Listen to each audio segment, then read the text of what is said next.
예, 안녕하십니까. 이주삼 회계사입니다. 중급 회계 강의입니다.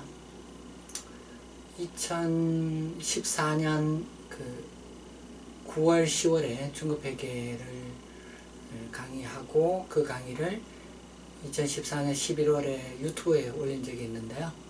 이후에 많은 분들이 관심을 보여주셨고요. 더 나은 서비스를 제공하기 위해서 이번에 새로 중급회계 강의를 찍게 됐습니다. 중급회계 강의 내용이 2014년 강의하고 달라진 건 아니고요. 같은 내용이지만은 더 나은 서비스를 제공하기 위해서 이 강의를 제공하고 있습니다. 자, 중급회계를 시작하기에 앞서 먼저 중급회계 오리엔테이션을 하도록 하겠습니다. 자, 회계는 크게 이제 재무회계하고 원가관리회계 이렇게 나누어지고요. 재무회계는 회계원리 등의 회계 기초 과정이 있고요. 그 다음에 이제 중급회계가 있죠. 그래서 이제 중급회계를 듣기 위해서는 반드시 이제 회계원리 등을 학습한 이후에 중급회계 학습이 가능하고요.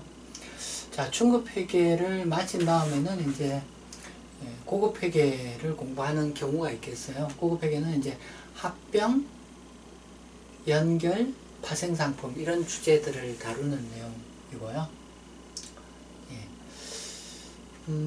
그 다음에 이제 중급회계의 학습 범위는 기업회계 기준서 대부분이 해당되는데요. 기업회계 기준서가 IFRS 기준서 같은 경우 기준서와 해석서 합쳐가지고 약 70개 정도 있어요. 그래서 70개 기준서 가운데 고급회계 영역을 제외하고 대부분의 기준서 내용들이 이 중급회계 학습 범위에 들어오게 되겠습니다. 그래서 배워야 될 기준서가 굉장히 많기 때문에 70개 가운데 중급회계 범위에만 한 50개 범위 기준서가 들어오기 때문에 학습 대상이 굉장히 광범위해요.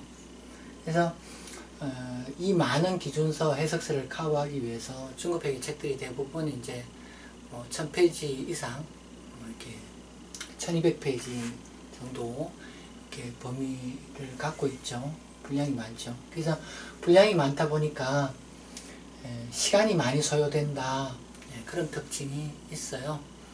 이 책도 약 1200페이지 정도 되고 그 연습문제 해설서라고 별책이 있는데 그 책까지 합치면은 뭐 한 1400페이지 정도 되는 많은 양이죠. 그래서 그 중급회계 공부하는 사람들 공통적으로 하는 이야기가 내용이 너무 많아가지고 뭐 한번 학습해서 잘 모르겠다. 그렇죠. 결국 이제 많이 보는 수밖에 없다 이렇게 생각이 돼요. 그래서 중급회계에 대한 올바른 학습 방법으로 일단 이제 이 책에 뭐 여러 챕터들이 있는데 각 챕터에서 설명된 주제들을 잘 이해해야 되겠다. 그리고 각 챕터에는 그 회계 주제들을 잘 이해하기 위해서 케이스가 있는데, 그래서 현실 세계를 모형으로 만든 문제들이 있는데 그 케이스들을 잘 이해해야 되겠다. 이 책에는 그런 케이스가 한 202개 본문에 각 챕터의 본문에 202개의 케이스가 있고요. 6문제를 제외하고 202개가 있고요. 그래서 주제를 잘 이해하고 각 장들의 그 주제와 함께 있는 케이스들을 잘 이해해야 되겠다. 그리고 이게 한 번 학습에서는 한 번 이렇게 강의를 들어서는 완전히 소화가 안 되거든요.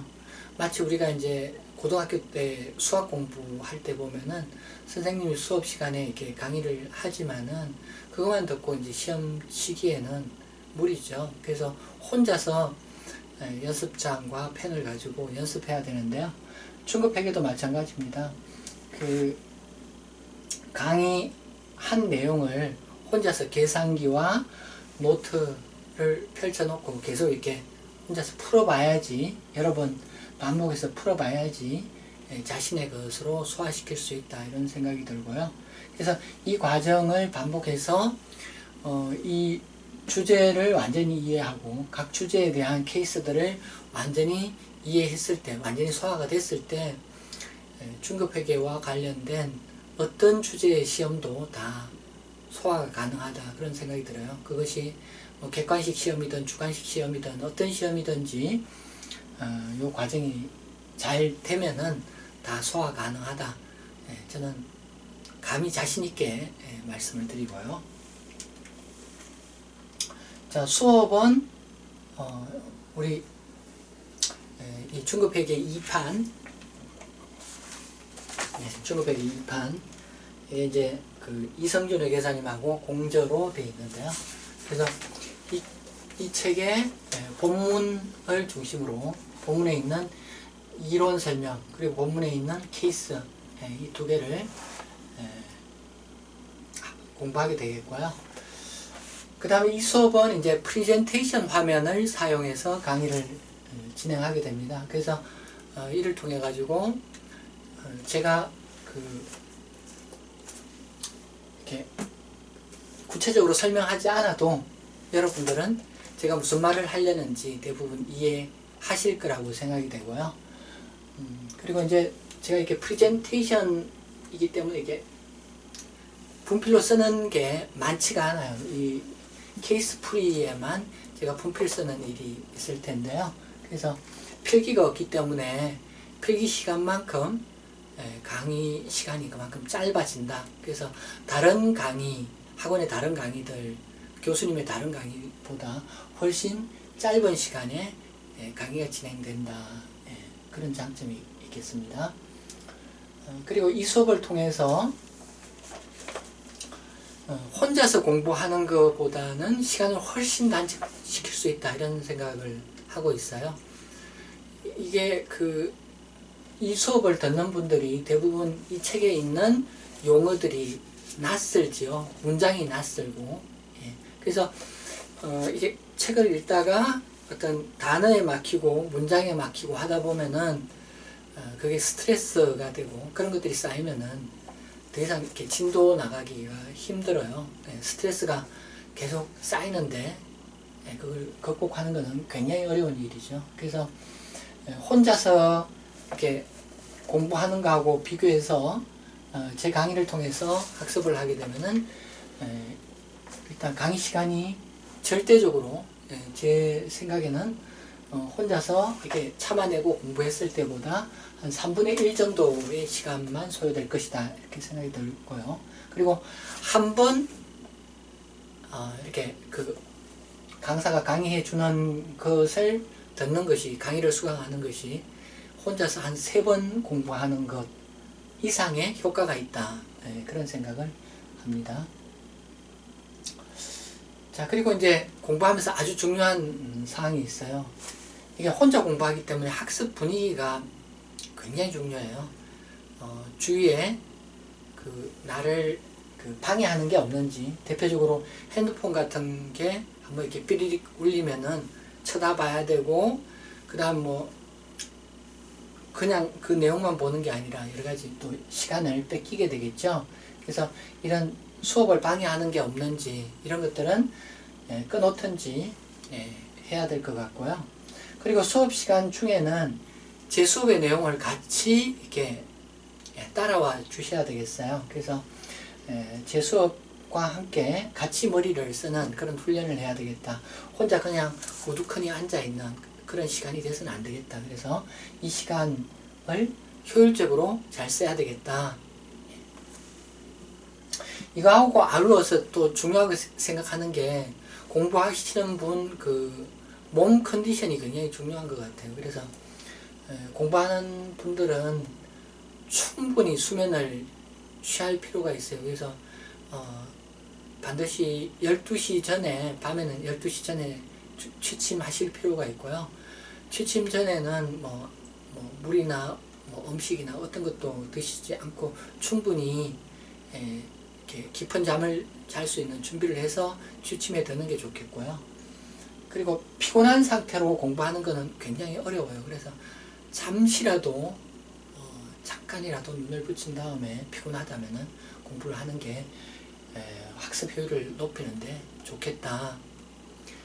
인터넷으로 혼자 공부하게 되면은 공부가 이렇게 잘 안 들어오는 경우에는 그 피곤함을 이기지 못해가지고 공부가 안 되는 경우가 많거든요. 그래서 몸 컨디션이 굉장히 중요합니다. 그리고 또 중요한 게 학습에 있어서 여러분들 그 생각을 어떻게 하느냐 굉장히 중요해요.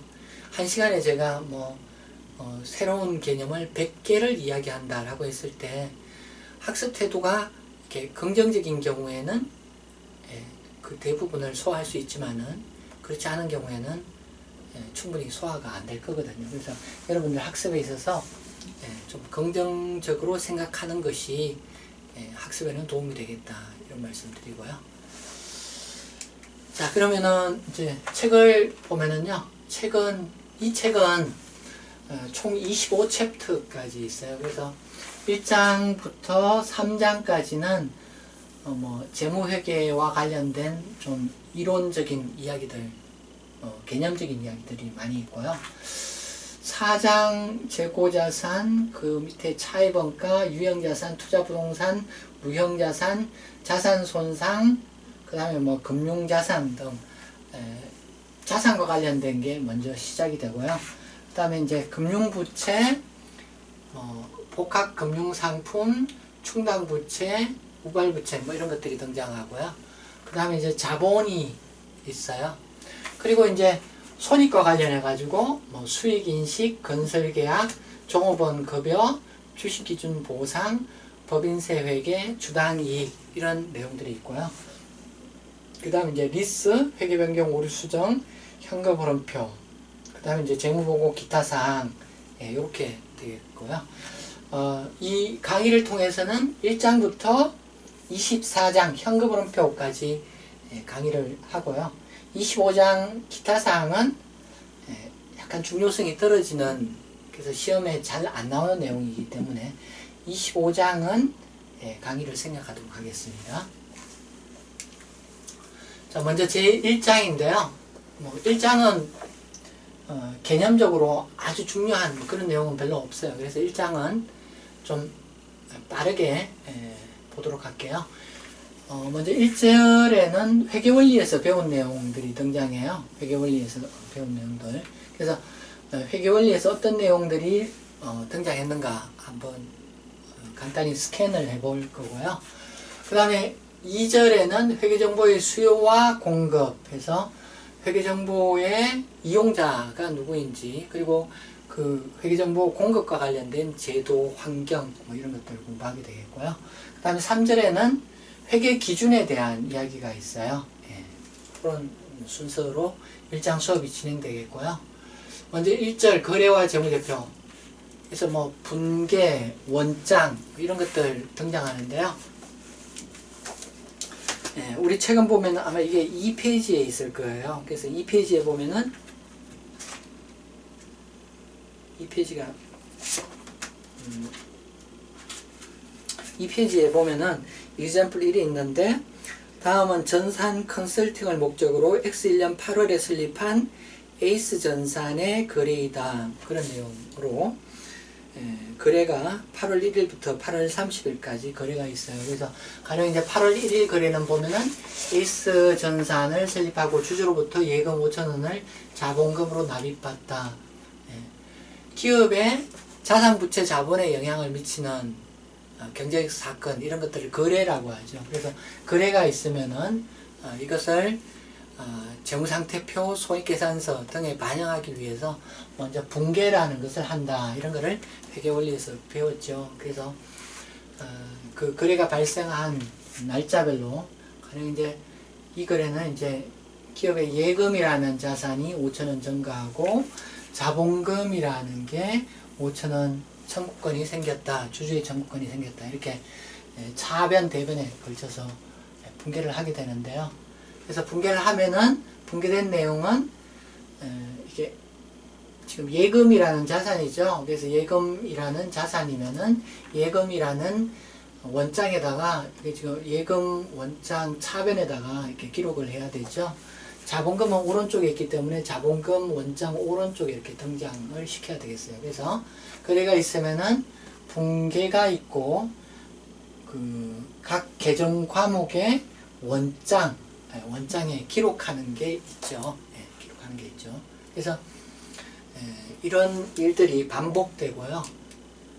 그래서 원장에 기록을 하면은 가령 이제 예금 같으면은 이게 자산이기 때문에 왼쪽을 중심으로 인식하죠. 그래서 예금이 늘어나면은 왼쪽에 이렇게 쭉 기록을 하게 되고 예금이 감소하는 것은 그 반대쪽에 이렇게 기록을 하게 되죠. 자산 계정은 그런 자산이나 또는 비용 계정들은 그러한 방법으로 기록을 하게 되죠. 그리고 이제 자본이나 부채들은 그 반대로 이제 오른쪽에 표시하기 위해서 오른쪽을 중심으로 인식을 하죠. 그래서 이렇게 그 부채나 자본이 늘어나면은 오른쪽에 기록하고 감소하면은 반대로 이제 왼쪽에 기록하는 그런 처리 방법으로 하죠. 이제 뭐 매출이나 이런 그 수익 과목도 이렇게 그 수익 과목은 이제 이익잉여금을 늘려주는 요소이기 때문에 오른쪽 이익잉여금과 같은 위치에 있는 오른쪽에 이렇게 기록을 한다. 그렇게 배웠죠. 결산을 할 때는 원장에 있는 내용들을 요약해서 이렇게 볼 수가 있는데, 그래서 이제 시산표라는 것을 만들어 보는 경우가 있어요. 시산표는 결산 과정에서 이제 만들어도 되고 안 만들어도 되고, 그래서 여기서는 이제 시산표를 만들어 봤는데요. 가령 이제 예금 같은 경우는 증가하면 이쪽에 기록하기 때문에 예금 같은 경우는 왼쪽에 잔액이 낫겠죠. 그래서 자산이나 비용들은 왼쪽에 잔액을 가지고 그래서 이렇게 표시할 수 있고, 부채나 자본, 수익들은 오른쪽에 잔액을 가지죠. 그래서 이렇게 표시가 되겠어요. 그래서 이렇게 하면은 시산표가 되고, 그러면은 이제 손익계산서를 그릴 수가 있겠어요. 가령 이제 여기서 이제 이거는 이제 뭐 전산 컨설팅 용역을 제공하기 때문에 매출액 대신에 영업수익 같은 개념의 영업수익이라는 용어를 쓰고 있는데, 그래서 수익이 10,000원이고 비용이 7,000원이다. 그럼 이게 8월달 이익이 10,000원, 7,000원 그 차이인 3,000원이다. 이런 이야기를 할 수 있죠. 그래서 손익계산서를 그리면은 영업수익이 10,000원이다. 비용이 이렇게 있다. 그래서 이 차이가 이익이다. 여기는 8월달 결산이기 때문에 당월 순이익에서 3,000원이다. 3,000원이 한 달 동안의 이익이다. 이런 이야기 손익계산서가 하고 있는 거죠. 자, 그리고 여기까지 하면은 이제 손익계산서가 작성이 되고, 그러면 이제 그 수익이나 비용 계정들은 이제 삭제하고 그 내용을 그 차액을 이익잉여금으로 대체하는 분계가 필요하죠. 그걸 마감 분계다 이렇게 하죠. 그래서 마감 분계는 어떻게 하느냐, 가령 이제 수익 같은 경우는 오른쪽에 금액이 있기 때문에 이걸 빵으로 만들기 위해서 반대편에 10,000원이라고 적어서 얘를 빵으로 만들죠. 비용 같은 경우 가령 임차료가 왼쪽에 3,000원이에요. 얘를 빵으로 만들기 위해서 오른쪽에 3,000원 쓰고, 급여도 빵으로 하기 위해서 반대쪽에 4,000원 이렇게 써서 얘를 빵으로 만들어 주죠. 그래서 수익이나 비용을 반대편에 써주고 상대 과목으로 집합손익 또는 손익이라는 계정을 사용하죠. 이렇게 하면은 수익이나 비용은 다 빵이 되고 그 원장이 빵이 되고, 이제 손익 계정만 남았는데 3,000원이 남는데 3,000원을 손익계정 3,000원을 채워 넣으면은 손익계정도 빵이 되면서 이익잉여금이라고 3,000원 이렇게 쓰면은 수익 비용 계정들은 모두 사라지고 그 수익 비용 차액이 이익잉여금이다. 이익잉여금에 대체되는 그런 경우가 되죠. 그래서 이제 방금 했던 마감 분계들을 통해서 이렇게 손익계정이나 이익잉여금 계정을 정리를 하고요. 그리고 이제 재무상태표를 그리면 되겠죠. 그래서 8월 31일 재무상태표, 자산이 이렇다, 부채나 자본이 이렇다, 이렇게 정리할 수 있겠죠. 그 다음에 이제 그 원장을 정리하는 일이 남았죠. 수익 비용 계정들은 정리가 됐고요. 자산, 부채, 자본 계정들을 이월시키는 작업이 필요해요. 그래서 예금들은 차변에 잔액이 있는데 반대편에 똑같은 숫자를 써서 이걸 이제 장부 마감, 원장을 마감하는 절차를 하고 이거를 다음 달로 이월시키는 그런 일이 있겠죠. 그래서 자산이나 부채, 자본들은 이걸 다음 달로 이월시키는 그런 원장을 이월하는 그런 작업이 있겠어요. 그래서 여기까지가 우리가 회계원리에서 배웠던 내용들이죠.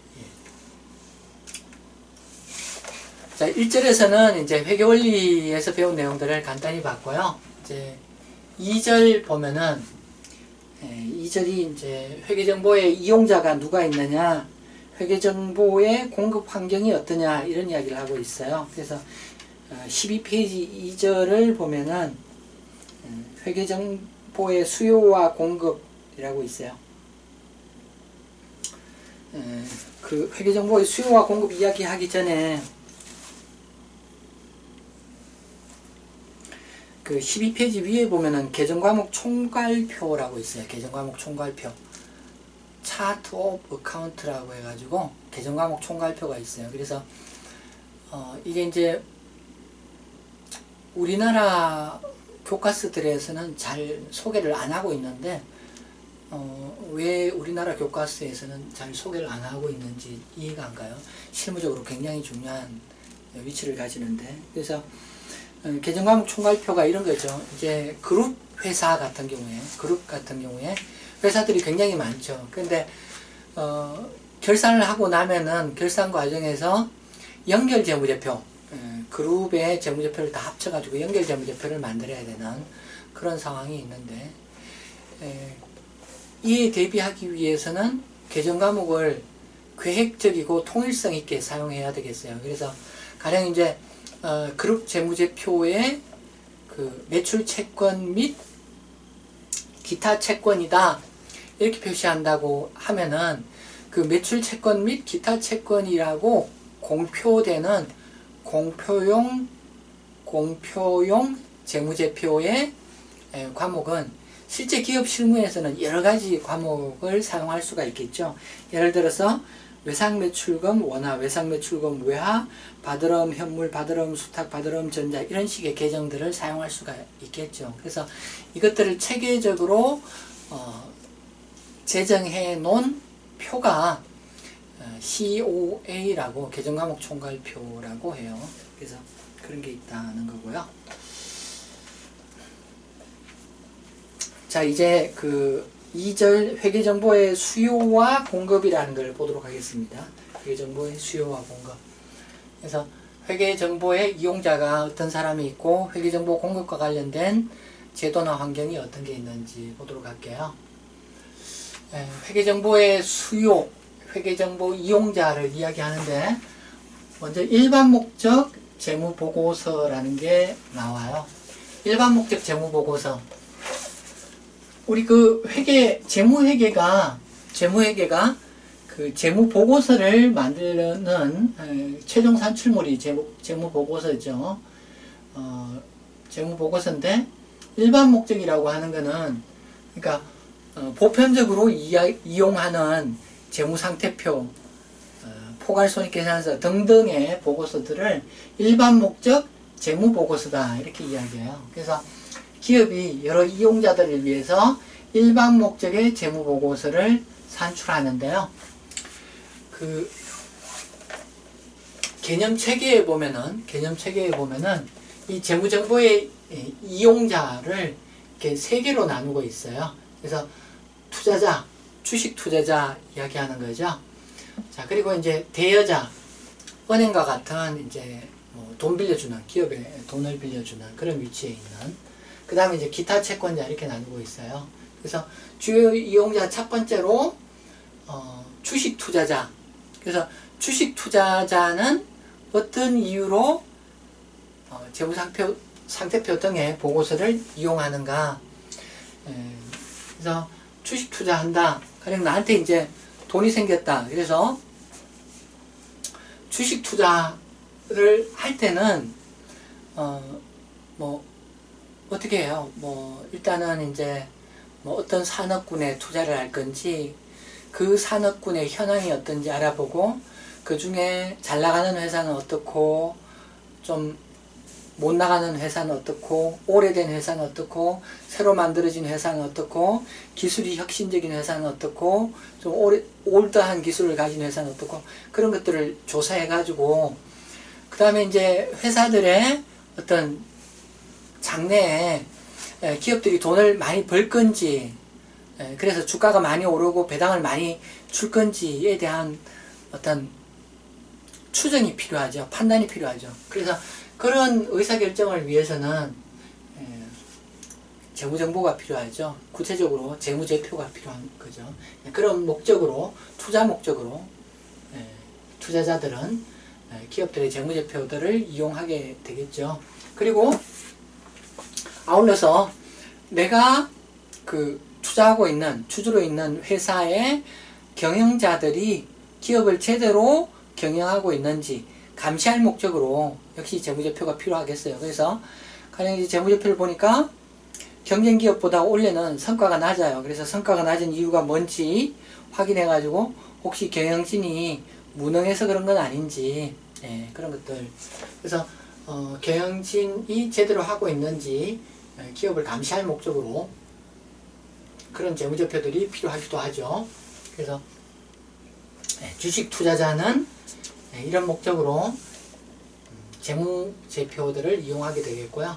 그 다음에 은행 같은 그런 대여자들은 가령 이제 기업이 은행을 찾아와서 1년 동안 쓸 수 있게 10억을 빌려주십시오 이야기하면은 은행은 그 상대 기업이 1년 동안 이자나 원금을 제대로 갚을 수 있는지 판단할 수 있는, 그래서 1년 후에 이 기업이 무사히 이자와 원금을 상환할 수 있겠다 없겠다 이렇게 판단할 수 있는 정보가 필요하죠.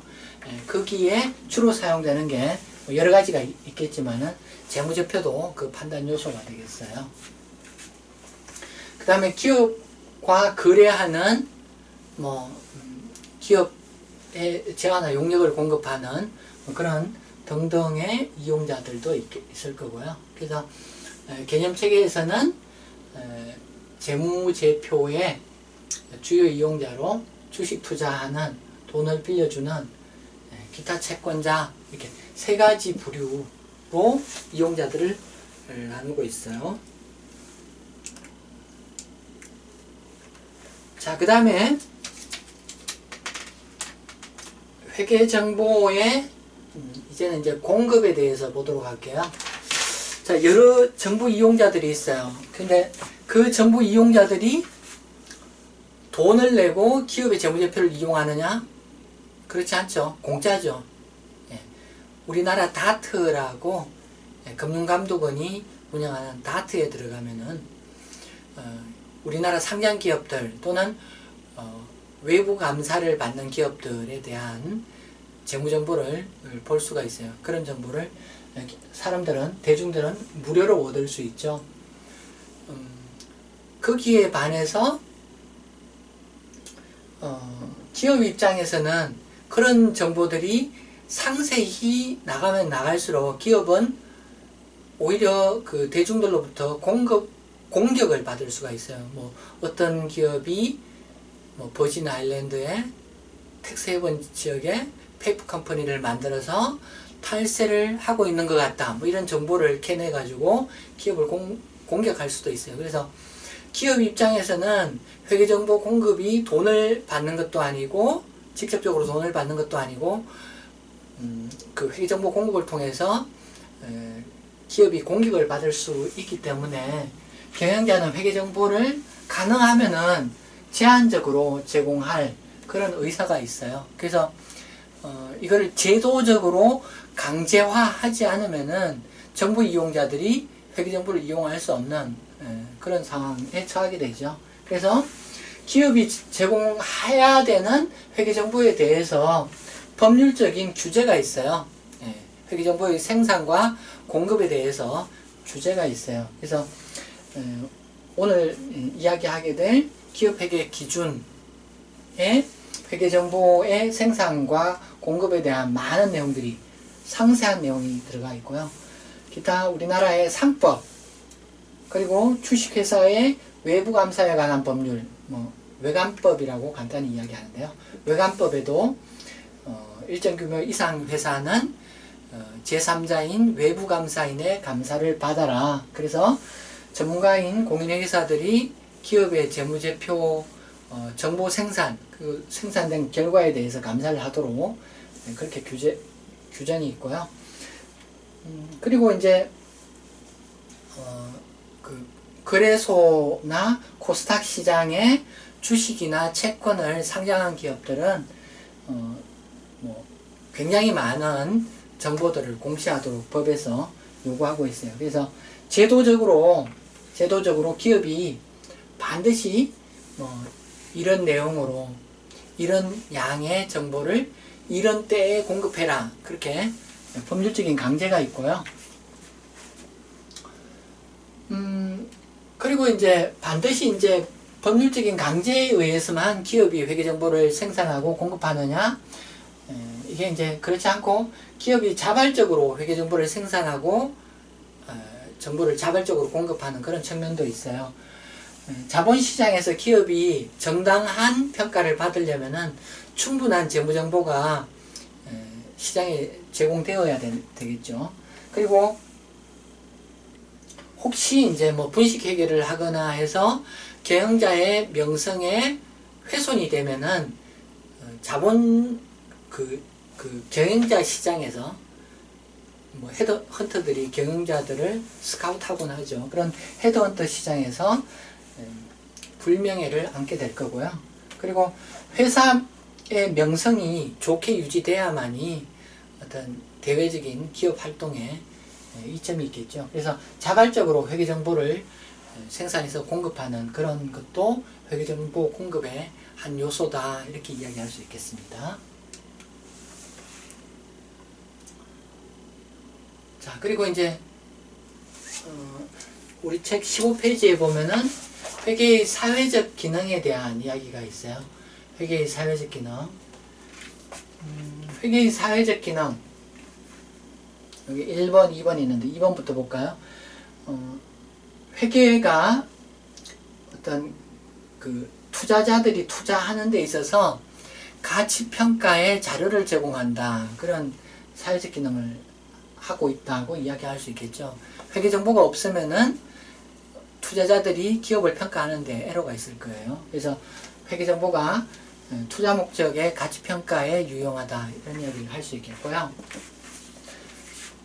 근데 이제 그 가치평가라는 측면에서 한번 생각해 보면은 이제 정보 비대칭과 그로 인한 시장 실패라는 개념도 좀 생각해 볼 필요가 있어요. 정보 비대칭 어떤 거냐? 기업의 경영자는 그 기업에 대한 많은 회계 정보를 갖고 있죠. 거기에 비해서 기업 외부에 있는 투자자 등이 기업에 관한 어떤 회계 정보를 충분히 공급받지 못한다면은 정보에 있어서 한쪽은 정보가 충분한데 한쪽은 그렇지 못한 비대칭이 일어나요.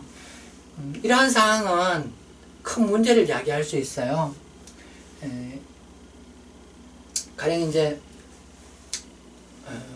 우리나라 이제 K-팝이 전 세계적으로 이제 주목을 받고 있는데, 아울러서 그 음악을 프로듀싱하는 프로듀스들도 유능한 사람들이 굉장히 많이 있고, 그 기술적인 측면에서도 노래를 좀 잘 못 부르더라도 노래를 잘 부르는 것처럼 기술적으로 이렇게 믹싱할 수도 있고 그렇죠.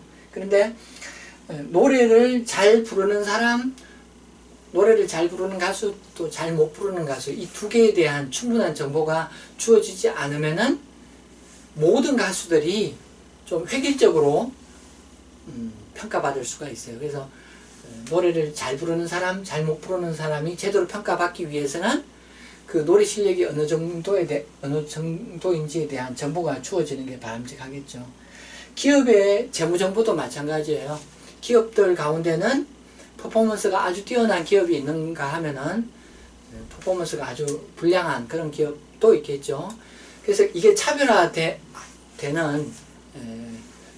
구분할 수 있는 충분한 정보가 제공돼야 되고, 만약 정보량이 충분하지 않다면은 모든 기업이 똑같이 제대로 평가를 받지 못하는 그런 결과가 있고, 그러한 상황은 자본시장의 실패로 이어지겠죠. 그래서 양질의 회계정보 생산이 정보 비대칭이나 역선택의 문제를 해결하기 위해서는 필요하다, 이런 이야기 할 수 있겠고요. 자, 그 다음에 회계의 사회적 기능으로 수탁 책임과 관련해 가지고, 수탁 책임이 어떤 거냐 하면은, 기업의 경영자들은 주주나 채권자들로부터 이들의 재산을 위탁받아서 관리하는 입장이라고 할 수 있겠고요. 이렇게 보면은 기업이나 경영자는 수탁자에 해당하고, 주주나 채권자는 주인, 위탁자에 해당해요. 그래서 이 재산을 위탁한 사람이 수탁받은 사람들이 얼마나 잘했는가 평가할 필요가 있는 거죠. 그래서 기업이 자신이 수탁받은 재산들을 어떻게 잘 활용해서 성과를 냈는가, 그걸 보고할 책임이 기업에는 있는 거죠. 그래서 재무정보를 통해서 주주 채권자들은 기업이 잘했는지 못했는지 평가를 할 수 있는 거죠.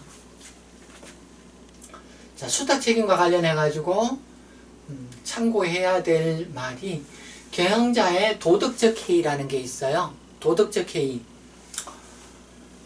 경영자가 이 위탁한 사람들의 의사에 반하게 행동하는 그런 일을 할 수 있다는 게 도덕적 해이죠.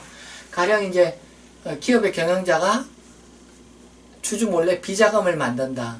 또는 경영자가 뭐 비서를 한 2명, 3명 두면 될 건데 비서를 뭐 20명, 40명 둔다. 이런 것들이 다 경영자의 도덕적 해이와 관련이 있을 수 있어요. 그래서 그러한 결과들은 투자자들의 의사에 반하는 거고, 투자자들의 손실을 유발시키는 거거든요. 그래서 그 경영자의 도덕적 해이를 방지하기 위해서는 이게 그 위탁자들이 재무정보를 통해서 잘 감시해야 되지만은, 좀 더 적극적으로는 좀 제도적으로 해결할 그런 아이디어도 필요한데요. 예를 들어서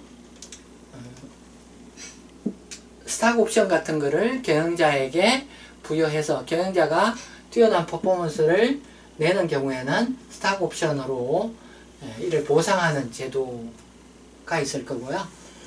그 다음에 이제 경영자를 모니터링, 감시할 필요도 있어요. 그래서 예를 들어서 이제 그 주식회사의 외부감사에 관한 법률, 그 제도가 그 기업을 감시할 목적도 있는 거죠. 그리고 상장기업의 사회이사 제도, 그게 경영자를 견제할 목적으로 사회이사를 두는 그런 취지에서 만들어진 거죠.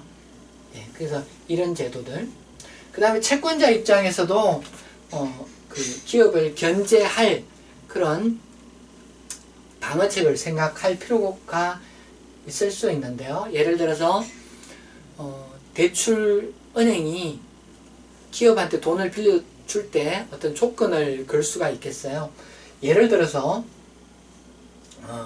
그 기업이 1년 동안 5%의 이자율로 돈을 빌려간다. 그럴 때 은행 입장에서 대출 조건으로, 자, 우리가 빌려주는 이자가 5%니까 우리가 빌려주는 기간에는 이 기업의 주주에 대한 배당률이 5%를 넘으면 안 된다.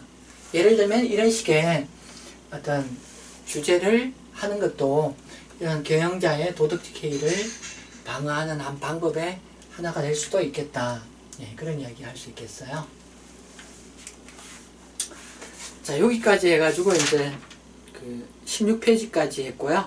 네, 16페이지까지 했고요. 자, 이제 17페이지부터 있는 내용 제3절 회계 기준이라는 것을 보도록 할게요. 자, 먼저 국제회계 기준의 대략적인 연역이 나와요. 국제회계 기준은 1973년부터 IASC라는 그런 국제적인 단체가 만들어져서 활동이 시작됐는데요. IASC는 International Accounting Standard Committee, 번역하면은 국제 회계 기준위원회죠. 그래서 국제회계 기준위원회라는 게 70년대부터 만들어져 가지고요. 이게 이제 유럽을 중심으로 전 세계의 학자들이 참여해 가지고 활동이 시작됐죠. 그래서 70년대에 벌써 이제 회계 기준을 만들기 시작했는데, 이 IASC가 만든 기준서들을 IAS, International Accounting Standard라고 이야기를 해요. 그래서 이 당시에 이제 IAS라는 회계 기준을 만들었고요. 근데 이제 2000년에 들어서면서 이 IASC가 확대 개편돼 가지고 IASB라는 게 만들어졌어요. International Accounting Standard Board. 위에 거하고 똑같은, 한국말로는 거의 똑같은 말인 것 같아요. 그래서 얘가 확대돼서 만들어진 게 얘인데요. 그래서 얘는 종전에 있던 모든 것들을 성계해서 확대 개편된 그런意義가 있고요. 그래서 IASB는 이제 영국 런던에 본부를 두고 있고, 우리나라도 그 주요 임원을 파견하고 있는 국제적인 단체고요. IASB에서 만든 기준을 IFRS라고 해요. IFRS는 International Financial Reporting Standard, 그러니까 국제 재무 보고 기준, 한국말로 직역하면은 국제 재무 보고 기준이라는 것을 만들었는데, 얘를 이제 간단하게 IFRS 이렇게 이야기하고요. 그래서 IFRS 이러면은 한국말로 국제회계 기준 이런 뜻을 갖고 있고요. IFRS는 여기서 만든 얘뿐만 아니라 포괄적으로는 얘까지 포함하는 IAS, 얘까지 포함하는 그런 포괄적인 의미로 사용이 되고 있어요. 그래서 IFRS가 이제 국제회계 기준을 말하는 거다. 국제회계 기준을 말하는 거다. 이렇게 보면 되겠고요. 국제회계 기준, IFRS가 이제 70년대부터 만들어졌지만은, 만들어진 때부터 실무적으로 사용된 건 아니고요. 처음 사용된 게 이제 유럽연합, 유럽연합이 2005년부터 그 유럽연합이 출범하면서 유럽연합에 상장된 기업들은 연결재무제표를 IASB가 그 만든, 또는 그 이전 거를 설계한 국제회계 기준을 적용해서 만들어야 된다, 이렇게 강제화했어요. 그래서 2005년부터 유럽연합에 상장된 기업들이 연결재무제표에 대해서 국제회계 기준을 적용하기 시작했고, 그게 시작이 돼가지고 지금은 전 세계 많은 나라들이, 대부분의 나라들이 국제회계 기준을 그 나라, 각 나라의 상장 기업에 대해서 강제적인 회계 기준으로 적용하고 있어요. 자, 국제회계 기준 IFRS. 국제회계 기준은 앞서 말씀드린 IASB 또는 IASC가 제정한 그 기준이고요. 여기서는 이제 영어로 만드는 거죠. 런던에 있어가지고 영어로 만드는 건데, 그 IASB가 영어로 회계 기준을 만들면은 그게 국제회계 기준을 채택한 각 국가에 바로 채택이 되는 건 아니고요. 각 국가들은 그 나라 나름대로 회계 기준 채택 절차를 거치게 돼요. 한국에서는 요 영어로 만들어진 IFRS를 한국회계기준원에서 한글로 번역해가지고 회계기준위원회에서 채택을 결의하게 되는 그런 절차가 있어요. 그래서 여기까지 하면은 여기까지 하면은 한국의 회계 기준, 한국의 그 한국 채택 국제 회계 기준이 되는 거고요. 그래서 우리나라에서 이 국제 회계 기준을 이런 과정을 통해서 채택했다. 그렇게 해서 이 한국의 공식적인 용어는 한국 채택 국제회계 기준, 한국 채택 국제회계 기준, 이게 우리나라의 공식적인 용어죠. 대외적으로 영어로 이야기할 때는 코리안 해가지고 KIFRS 이렇게 이야기해요. 그래서 대외적으로는 KIFRS 이렇게 이야기를 하고요. 네. 그래서 IFRS 국제회계 기준, KIFRS 한국채택 국제회계 기준, 이게 결국은 다 뭐 같은 의미를 가진다. 다 같은 의미를 가진다. 이렇게 이야기할 수 있겠죠. 자, IFRS는 그 2000년까지는 IAS라는 이름으로 만들어졌고요. 그래서 IAS 1번은 이거 한국말로 그 한국 채택을 할 때는 기업회계 기준서 번호를 제1001호 이런 식으로 붙였어요. 그래서 IAS는 1001호, 1002호 이런 식으로 한국에서 번호가 붙여졌고요. 그 후 2001년부터 만들어진 IFRS는 가령 IFRS 1번은 한국어로 번역돼서 채택이 될 때 기업회계 기준서 뒤에 번호가 조금 달라요. 뒤에 번호가 제1101호 이런 식으로 1100 몇 번 이러면은 그게 IFRS 기준서를 이야기하는 게 되겠어요. 그리고 각각의 그 기준서 말고 그것보다 약간 낮은 레벨의 해석서라는 게 있어요. 그래서 해석서가 있는데 그것은 2000번대 번호를 붙여서 지금 한국에서는 사용하고 있다. 이런 이야기를 할 수 있겠어요.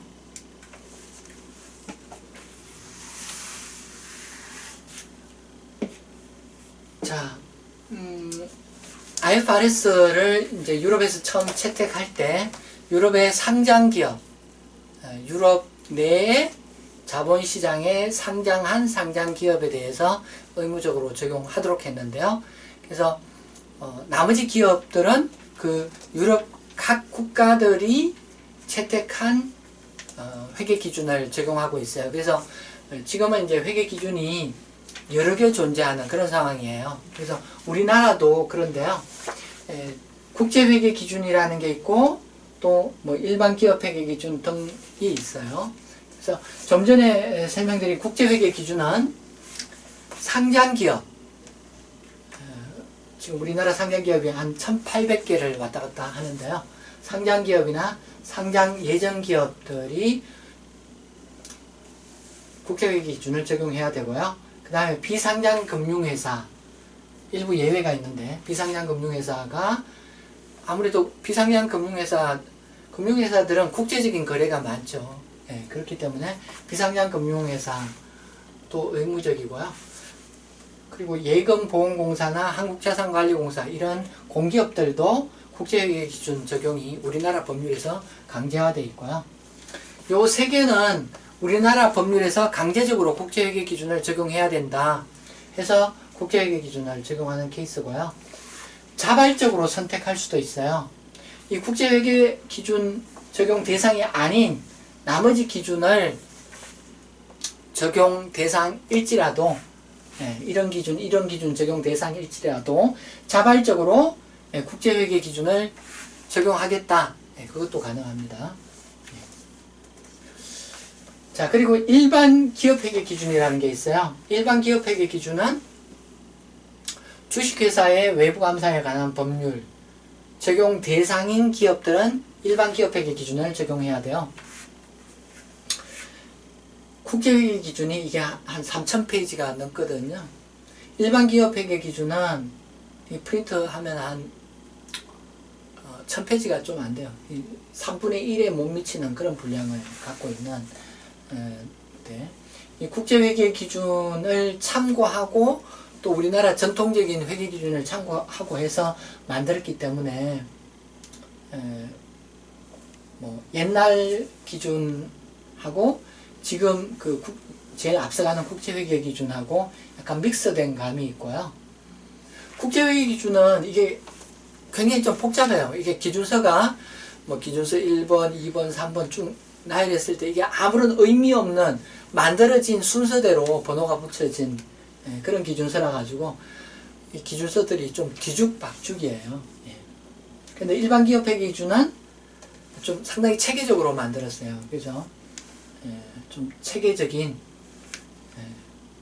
얘보다는 좀 쉬운, 간편한 그런 기준이다. 이런 이야기를 할 수 있고요. 그 다음에 중소기업 회계 기준이라고 있어요.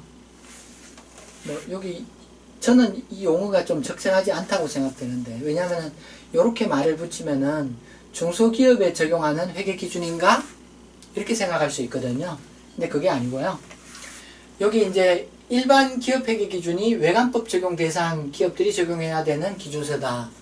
그런데 중소기업 회계 기준은 외관법 말고 나머지 비상장 기업에 적용되는 기준서다. 이런 특징이 있어요. 여기까지 해서 제 1장 강의를 했는데요. 1장은 크게 중요한 내용이 없기 때문에 좀 빠르게 진도를 나갔습니다. 예.